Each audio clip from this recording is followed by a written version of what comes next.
नमस्कार, आप देख रहे हैं वक्त इंडिया। आज दिन की बड़ी खबरों की अगर हम बात करेंगे तो सबसे बड़ी खबर जो है वो आ रही है माता वैष्णो देवी के भवन से। जी हां, माता वैष्णो देवी का भवन भी जो है अब कोरोना वायरस की चपेट में आ चुका है, कोविड-19 की चपेट में आ चुका है। भवन में मौजूद 5 पुजारी, 4 सेवादार और 2 सुरक्षा कर्मियों समेत कुल मिलाकर 11 लोग जो हैं वो पिछले 3 दिनों के अंदर कोविड-19 जिनका टेस्ट जो है वो पॉजिटिव आया है। और उसके बाद निश्चित रूप में प्रशासन के लिए और श्राइन बोर्ड के लिए भी एक चिंता का सबब बन चुका है। दरअसल सभी को मालूम है कि 16 तारीख से जम्मू कश्मीर के जितने भी धार्मिक स्थल हैं उनके खुलने का जो है वो प्रशासन की तरफ से इजाज़त दे दी गई है। और अब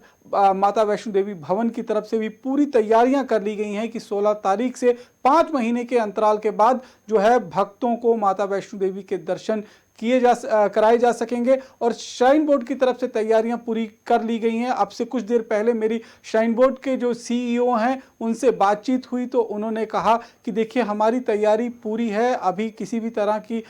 यात्रा को रोकने का लेकर या फिर कोविड-19 की वजह से यात्रा को रोकने को लेकर कोई भी विचार नहीं है। अगर कुछ आगे फैसला लिया जाएगा प्रशासन की तरफ से तो वो हम आपको अवगत कराएंगे, लेकिन फिलहाल 16 तारीख से माता वैष्णो देवी का भवन जो है वो श्रद्धालुओं के लिए खोल दिया जाएगा। और एक जो समय जो तय किया गया है कि जो नंबर ऑफ पर्सन्स होंगे, जितने लोग एक दिन के अंदर जो हैं वो माता वैष्णो देवी के भवन जाकर उनका आशीर्वाद प्राप्त कर पाएंगे, अपने आराध्य देवी के दर्शन कर पाएंगे। जो प्रशासन की तरफ से बताया गया है कि कुल मिलाकर 5000 लोग जो हैं एक दिन में दर्शन कर पाएंगे। इनके लिए बाकायदा ऑनलाइन पर्ची सिस्टम जो है वो तय की गई है। सभी श्रद्धालु जो आएंगे उनका बाकायदा ऑनलाइन पर्ची उनके पास होनी चाहिए और उनके शरीर में किसी भी तरह का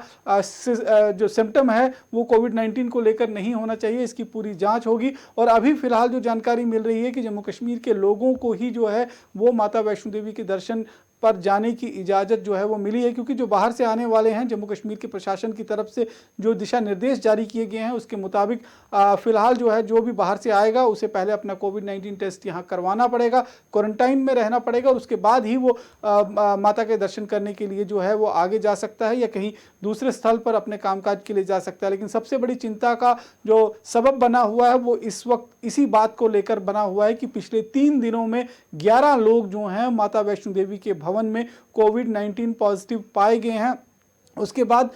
सोशल मीडिया पर या फिर बाकी जगह पर कुछ ये खबरें चल रही हैं कि ये एक संशय बन चुका है माता वैष्णो देवी की यात्रा को दोबारा से शुरू करने को लेकर। लेकिन हम यहाँ पर स्पष्ट कर देना चाहते हैं कि अब से कुछ देर पहले जो माता वैष्णो देवी श्राइन बोर्ड के सीईओ हैं, chief executive officer Ramesh Kumar ji से मेरी बातचीत हुई है टेलीफोन पर। उन्होंने बताया है कि देखिए, अभी हमारी तैयारियां पूरी हैं। कुछ एक पेशेंट जो हैं उनके मुताबिक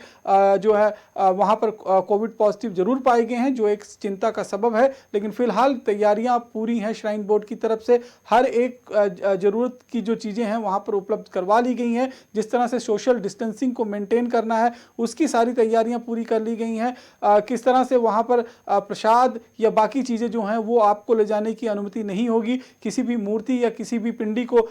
छूने की इजाजत नहीं होगी। और कई सारी एसओपीज जो हैं वो माता वैष्णो देवी श्राइन बोर्ड की तरफ से निकाली गई हैं। और माना यह जा रहा है कि 16 तारीख से यात्रा जो है वो शुरू हो सकती है। लेकिन आज शाम होते होते प्रशासन को एक अंतिम फैसला लेना है कि जिस तरह से माता वैष्णो देवी के भवन में अब कोविड-19 की चपेट में वहां पर जो पुजारी हैं, सेवादार हैं, जो वहां पर सुरक्षा कर्मी हैं, वो उस चपेट में आए हैं, तो उसके बाद कितना सेफ रहेगा श्रद्धालुओं को माता वैष्णो देवी के भवन तक जाकर माता के दर्शन करने की इजाज़त को लेकर। इसीलिए प्रशासन जो है आज श्रीनगर में एक मीटिंग भी कर रहा है। जो सीईओ हैं वो इस समय श्रीनगर में ही मौजूद हैं। राजभवन में कुछ देर बाद ये मीटिंग शुरू होनी है और मीटिंग के बाद जो है ये फैसला लिया जाएगा। लेकिन अभी तक जो है स्थिति स्पष्ट की गई है कि माता वैष्णो देवी के दर्शनों के लिए जो यात्रा खोलनी है वो 16 तारीख सुबह से खोल दी जाएगी। और श्रद्धालु जो हैं एक तय समय सीमा के अनुसार एक तय संख्या में जो है वो जाकर माता वैष्णो देवी के दर्शन कर सकते हैं, उनका आशीर्वाद प्राप्त कर सकते हैं। सभी को मालूम है कि करीबन 18 मार्च को जब कोविड-19 लॉकडाउन की शुरुआत हुई थी तब से ही माता वैष्णो देवी का दरबार समेत देश भर के जो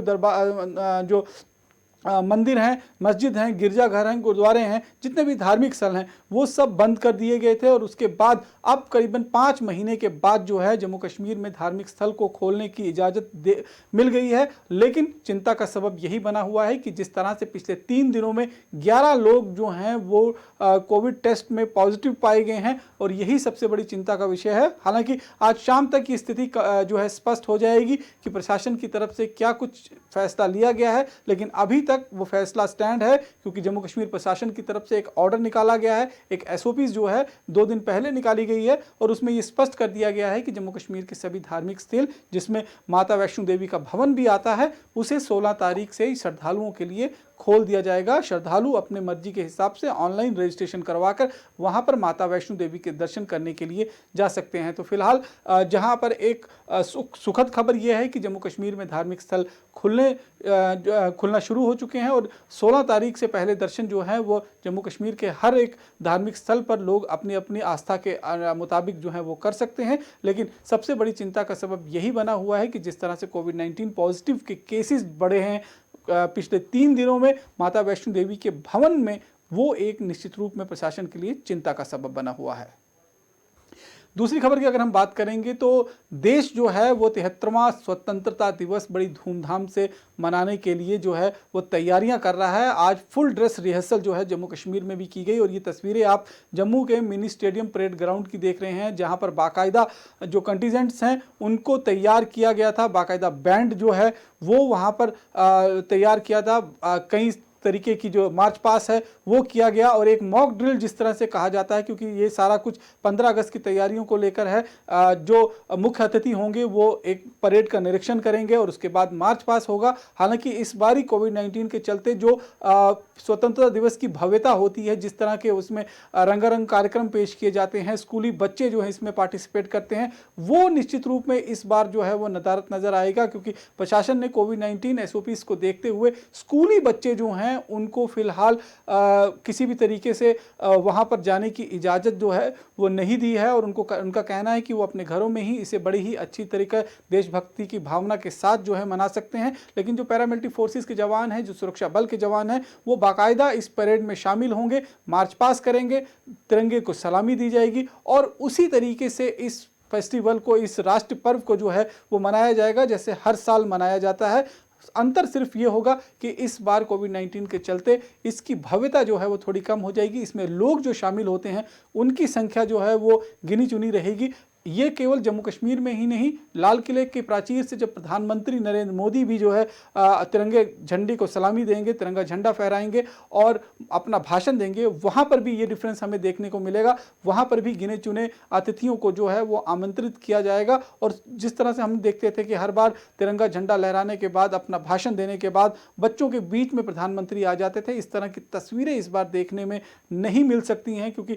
कोविड-19 की एसओपीज के चलते इस बार जो है कई सारी चेंजेस जो हैं वो स्वतंत्रता दिवस के समारोह को लिए किया गया है। लेकिन लोग अपने घर में भी रहकर अपनी जान माल की सुरक्षा करते हुए, अपने परिवार का ध्यान रखते हुए भी इस राष्ट्र पर्व को बड़ी ही खूबसूरती और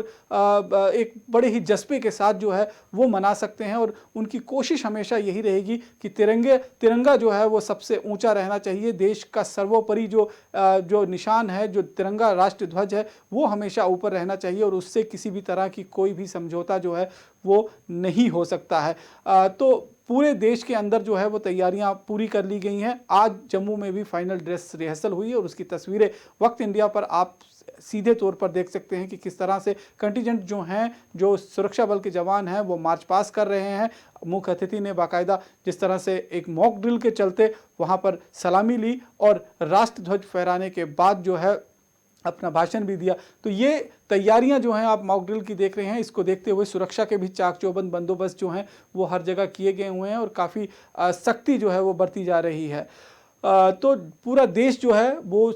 स्वतंत्रता दिवस मनाने के लिए पूरे जोश में है और अब जिस तरह से जम्मू कश्मीर में धारा 370 हटने के बाद जब 1 साल पूरा हुआ है, उसके बाद ये पहला स्वतंत्रता दिवस जो है वो आने जा रहा है। इसके साथ साथ अगर आप देखेंगे तो काफ़ी ज़्यादा लोगों के अंदर जोश और जज्बा जो है वो रहता है स्वतंत्रता दिवस समारोह के पूरे इस कार्यक्रम के दौरान। तो जम्मू कश्मीर में भी बड़ी ही धूमधाम के साथ इस दिन को जो है वो मनाया जा रहा है। इसके लिए सभी तैयारियां पूरी कर ली गई हैं और आज फाइनल ड्रेस रिहर्सल जो है वो हुई है।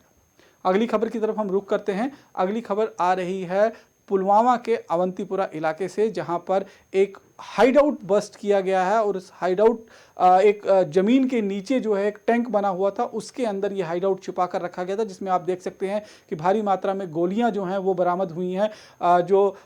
यूबीजीएल लॉन्चर हैं वो आप इसमें देख सकते हैं। ये आप वो गड्ढा देख सकते हैं जिसके नीचे इस हाइडआउट को बनाकर रखा गया था और यहीं पर इस सारे सामान को छुपाया गया था। और इसके साथ साथ में आप देखेंगे तो बहुत सारा वारलाइक स्टोर जो है, बहुत सारा आपत्तिजनक सामान जो है, ये आप पूरे वीडियो में देख सकते हैं कि किस तरह से जो सामान है उनको स्टोर करके रखा गया था। इसमें खाने पीने की चीज़ें हैं, दवाइयाँ हैं और बहुत सारी चीज़ें ऐसी हैं जो मिलिटेंसी के दौरान जो है आतंकवादियों के काम में आती हैं। उस तरह के सामानों को जो है फिलहाल सुरक्षा बलों ने एक ऑपरेशन के तहत जो है वो यहाँ पर पकड़ा है। और ये जो सारा कार्रवाई हुई है सुरक्षा बलों की तरफ से, बारसू अवंतीपुरा का इलाका पड़ता है जहाँ पर ये पूरे ऑपरेशन को अंजाम दिया गया। और ये आप गोलियां देख सकते हैं। इसके साथ साथ में यूबीजीएल लॉन्चर हैं, हैंड ग्रेनेड हैं और कुछ ऐसे पदार्थ हैं जो एक विस्फोटक सामग्री की तरह लगते हैं। कुछ जिलेटिन स्टिक्स हैं, डेटोनेटर्स हैं। तो इस तरह के सामान जो हैं स्वतंत्रता दिवस से ठीक पहले अवंतीपुरा के इलाके में पकड़ा गया है। वहाँ पर एक हाइडआउट जमीन के नीचे बनाया गया था, वहाँ से एक जानकारी मिली और उस जगह पर जब तलाशी अभियान लिया गया तो इस हाइडआउट का पता लगा। और यहाँ पर जब सुरक्षा बल के जवान नीचे उतरे तो उन्हें इस हाइडआउट से इस तरह के आपत्तिजनक सामान जो हैं, जिसमें गोलियां, हैंड ग्रेनेड, यूबीजीएल लॉन्चर की तरह की जो चीज़ें हैं वो उनके हत्थे चढ़ी हैं। और निश्चित रूप में एक बड़ी कामयाबी होगी, क्योंकि आतंकी जो हैं वो आतंकी जो हैं वो निश्चित रूप में कहीं ना कहीं बड़ी वारदात को अंजाम देने की फिराक में हैं, खासतौर पर स्वतंत्रता दिवस समारोह को देखते हुए। क्योंकि मुख्य समारोह जो है स्वतंत्रता दिवस का वो श्रीनगर के बख्शी स्टेडियम में होता है, जहाँ पर जो राज्य के प्रमुख होते हैं, चाहे चीफ मिनिस्टर होंगे या फिर इस समय लेफ्टिनेंट गवर्नर हैं, वो तिरंगे झंडे को लहराएंगे और सलामी लेंगे। और वहाँ पर जो है जिस तरह के मार्च पास होता है वो सारे कार्यक्रम वहाँ पर होते हैं। और उस कार्यक्रम में विघ्न डालने के लिए निश्चित रूप में आतंकियों की हर बार कोशिश रहती है, लेकिन चाक चौबंद बंदोबस्त भारतीय सीमा से लेकर, भारत पाकिस्तान सीमा से लेकर और अंतरिम इलाके तक जो है वो की गई है, ताकि ऐसी सुरक्षा व्यवस्था की गई है कि इस समारोह पर ना कोई आँच आ पाएगी और ना ही कोई किसी तरह का कोई परिंदा, अगर आप कहेंगे तो वो पर मार सकता है। तो अचूक और चाक चौबंद बंदोबस्त जो हैं वो सुरक्षा बलों की तरफ से की गए हैं, ताकि जो ये पूरा का पूरा तो जैसे ये पूरा का पूरा जो आप देखेंगे जो ये हथियारों का जखीरा जो पकड़ा गया है, उस तरह के हथियारों का इस्तेमाल करते हुए कहीं ना कहीं विघ्न डालने की कोशिश रहती है। और इस कार्यक्रम में किसी तरह का कोई रुकावट ना पड़ सके, इसके लिए सुरक्षा बलों की तरफ से पूरी तैयारी कर ली गई है। और ये अपने आप में एक बड़ी कामयाबी सुरक्षा बलों के लिए है कि स्वतंत्रता दिवस से ठीक पहले अवंतीपुरा जो पुलवामा का इलाका पड़ता है, वहाँ पर इतनी बड़ी मात्रा में ऐसे सामान, ऐसे गोलियाँ और हथियार बरामद किए गए हैं जिनका इस्तेमाल आतंकवादी किसी बड़ी आतंकी घटना को अंजाम देने के लिए कर सकते हैं। अगली खबर की अगर हम बात करेंगे तो अगली खबर जो है वो मेडिकल से जुड़ी हुई खबर है। और एक अधिसूचना जो है वो जारी की गई है भारत सरकार की तरफ से। और इसमें कहा गया है कि जो भी POK यानी कि पाकिस्तान ऑक्युपाइड कश्मीर और पाकिस्तान ऑक्युपाइड लद्दाख का जो इलाका है, वहाँ से अगर किसी तरह की कोई मेडिकल की डिग्री हासिल करता है तो उस डिग्री को लेकर अगर वो वहाँ से लेकर जम्मू कश्मीर में आकर या इंडिया में आकर कहीं प्रैक्टिस करना चाहेगा तो उसे इस बात की इजाज़त नहीं दी जाएगी। और इसमें साफ तौर पर इस ऑर्डर पर अगर हम देखेंगे तो इस ऑर्डर पर साफ तौर पर लिखा हुआ है कि किस तरह से इसमें जो भी शख्स जो हैं वो अगर वहाँ पर पाकिस्तान ऑक्युपाइड कश्मीर या जो पाकिस्तान ऑक्युपाइड लद्दाख का इलाका है, वहाँ पर अगर किसी तरह की कोई जो डिग्री को हासिल करते हैं उसके बाद यहाँ पर प्रैक्टिस नहीं सकते हैं। इसमें आप देख सकते हैं भारतीय आयुर्विज्ञान परिषद के अतिक्रमण का शासी बोर्ड जो है, उसने ये board of governor of supervisions of medical council of India की तरफ से ये बाकायदा लिखा गया है। इसमें लिखा है, this is to inform all concern that entire territory of UT of Jammu and Kashmir and Ladakh are an integral part of India. Pakistan is in illegal and forcible occupation of the part of the territory. Accordingly, any medical institution in Pakistan occupied Jammu Kashmir and Ladakh यानी कि POJKL require permission recognition under the Indian Medical Council Act 1956. Such permission does not granted to any medical college in the POJKL. Therefore, any qualification obtained from the medical college located within these illegally occupied area of the India shall not entitle a person for grant of registration under Indian Medical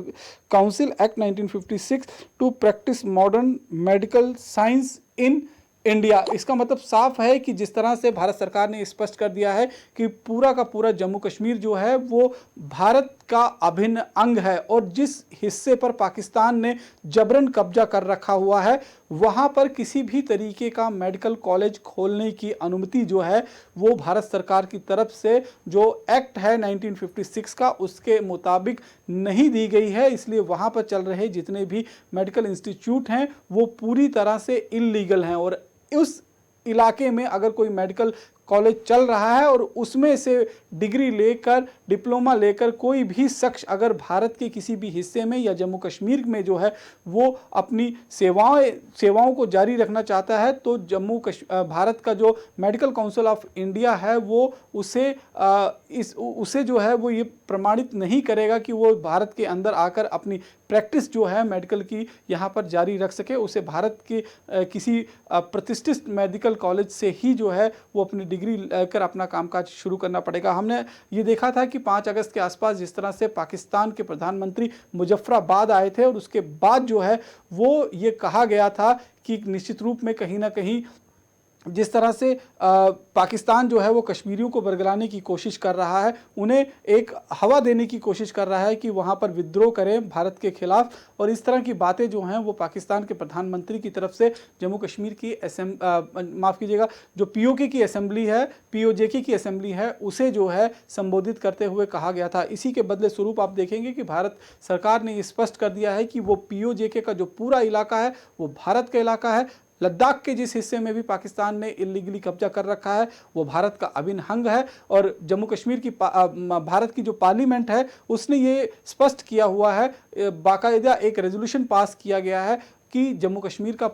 पूरा हिस्सा जो है अखंड भारत का जो हिस्सा है वो अखंड भारत का हिस्सा है, वो भारत का हिस्सा है और वो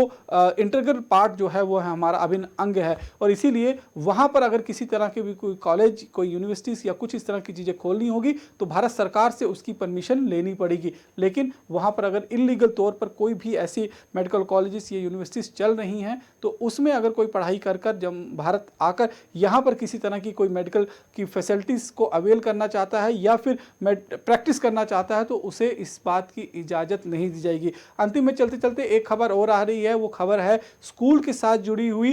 ये लोग दरअसल पिछले कई दिनों से इस तरह की बातें हैं जो सामने आ रही थी कि माना यह जा रहा है कि 15 सितंबर के आसपास में जो है वो स्कूल, कॉलेज और यूनिवर्सिटीज़ जो हैं उन्हें खोलने की इजाज़त जो है वो दी जा सकती है, क्योंकि कहा यह जा रहा था कि जिस तरह से 16 अगस्त से धार्मिक स्थलों को खोला जा रहा है उसी के चलते स्कूल कॉलेजेस को भी 15 सितंबर के आसपास जो है खोला जा सकता है और 15 अगस्त के बाद किसी वक्त भी इसकी नोटिफिकेशन जो है वो जारी की जा सकती है। लेकिन जो वक्त इंडिया के पास जानकारी मिली है उसके मुताबिक हाल ही में जो पार्लियामेंट्री अफेयर कमेटी है वहाँ पर भारत सरकार के एजुकेशन डिपार्टमेंट ने ये कहा है कि कोई भी तय सीमा जो है, जो तय समय सीमा है वो नहीं दी जा सकती है कि स्कूल कब तक खुलेंगे, और स्कूल खुलने का जो एक सिलसिला होगा वो कोविड-19 के सिचुएशन पर डिपेंड करेगा। तो ये एक जानकारी जो है HRD मिनिस्ट्री की तरफ से पार्लियामेंट्री अफेयर्स की जो कमेटी है वहाँ पर दी गई है। कल शाम की ये खबर है और उसमें कहा गया है कि कोई भी टाइमलाइन जो है वो हम नहीं दे सकते हैं कि कब से स्कूल खुलेंगे। हालांकि ये 15 सितंबर के आसपास भी खुल सकते हैं, लेकिन ये डिपेंड करेगा कि कोविड-19 का सिचुएशन जो है वो कैसा है, क्योंकि हम ये देख रहे हैं कि अभी भारत सरकार का जो पार्लियामेंट है, भारत का जो पार्लियामेंट है वहाँ पर सेशन जो है वो ड्यू हो चुका है, लेकिन भारत सरकार जो है वहाँ पर सेशन कराने तक की हिम्मत कोविड-19 के चलते फिलहाल नहीं कर सकती है, क्योंकि वो नहीं चाहती है कि वहाँ पर लोग इकट्ठे हों, वहाँ पर जितने भी पार्लियामेंटेरियन हैं वो इकट्ठे हों और वहाँ पर किसी तरह का संक्रमण बढ़े। तो जब सरकार पार्लियामेंट का सेशन लगाने की हिम्मत नहीं कर सकती है तो वो स्कूल कॉलेज खोलने को लेकर फैसला कैसे दे सकती है, ये एक सबसे बड़ा सवाल होगा। लेकिन अभी देखना ये होगा कि पार्लियामेंट्री अफेयर की जो कमेटी है उसको ये जानकारी दी गई है। अब आगे भारत सरकार जो है वो किस तरह का फैसला लेगी।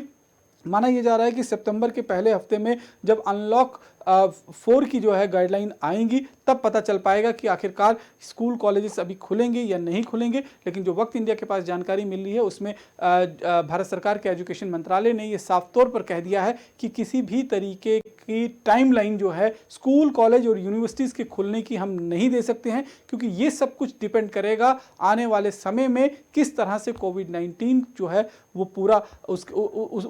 उसकी सिचुएशन क्या रहती है और किस तरह से वो फैलता है या घटता है। अगर ये फैलेगा तो निश्चित रूप में स्कूल कॉलेज नहीं खोलेंगे। अगर इस पर रोकथाम की जा पाएगी, दवाई तब तक कोई आ जाएगी, तो निश्चित रूप में स्कूल कॉलेजेस भी जो हैं वो खोले जा सकते हैं। फिलहाल मेरे साथ अभी इन खबरों में फिलहाल इतना ही। बाकी की अन्य खबरों के लिए आप जुड़े रहें वक्त इंडिया के साथ। नमस्कार।